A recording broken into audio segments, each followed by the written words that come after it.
చిన్న వయస్సులో నిగ్రహానుగ్రహ సమర్థత తెలియకుండా గబుక్కుని ఏ వివాదంలోనైనా ఒక మాట మాట్లాడితే తెల్లవారి లేచేటప్పటికి పాత్రికేయులు పెద్ద పెద్ద మెయిన్ హెడ్లైన్స్ పెట్టగలిగిన స్థితిలో ఇవాళ దేశంలో ఉండి కూడా ఎప్పుడు నిర్వివాదంతో ఏ వాద ప్రతివాదముల యందు అనవసరపు స్టేట్మెంట్ ఇవ్వకుండా నిగ్రహించుకోగలిగిన మాట తీరున్న టెండూల్కర్ని నేను అభిమానిస్తాను.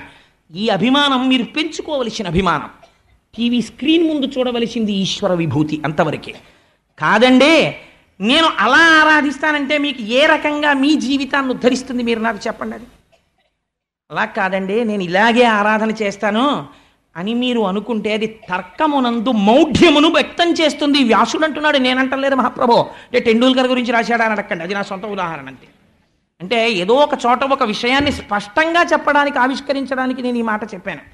అలా లేనివాడు నటుని యొక్క విశేషములను చూచి ఆకర్షింపబడి తర్కమునకు దిగి తనను ఆదర్శముగా పెట్టుకోకూడని విషయమును ఆదర్శముగా పెట్టుకొని తాను సంస్కారహీనుడైన వ్యక్తిలా నామరూపాత్మకమైన జగత్తునందు తాదాత్మ్యము చెంది బుద్ధి చేత జ్ఞానము చేత బ్రహ్మమును గుర్తిరగడానికి ప్రయత్నము చేయని వ్యక్తి నిర్గుణమైన ఈశ్వర దర్శనము ఎన్నటికీ చెయ్యలేడు చెప్పేశారంతే వ్యాస భగవానుడు. ఇలాంటి స్థితి ఏనాడు కలుగుతుందో ఆనాడు అంతటా నీకు ఈశ్వరుడు కనపడతాడు. నిర్గుణముగా ఈశ్వరుని చూసినప్పుడు నీకు విరాట్ రూపము కనపడుతుంది. అంతటా ఈశ్వరుడు ఉన్నాడు. ఈశ్వరుడు లేనిది ఎక్కడుంది చెప్పండి? వివేకానందుడు అందుకే అనగలిగాడండి ఒక మాట, ఎవరు అనలేని మాట వివేకానందుడు అన్నాడు, మాతృదేవోభవ. నా కంటికి మా అమ్మ కనపడుతోంది కనుక సర్వకాలముల యందు నా ఔన్నత్యాన్ని కోరుకుంది కనుక మా అమ్మ దేవత అన్నాను. పితృదేవోభవ, నాకు కష్టాలు వస్తే నన్ను ఆదుకున్నవాడు నా ఉన్నతిని కోరినవాడు కనుక తండ్రిని దేవుడు అన్నాను. అతిథి దేవోభవ, ఇంటికి వచ్చినవాడు 4 మెతుకులు తిని ఆశీర్వచనం చేసి వెళ్ళిపోతున్నాడు ఉదారంగా, అతిథిని దేవుడు అన్నాను.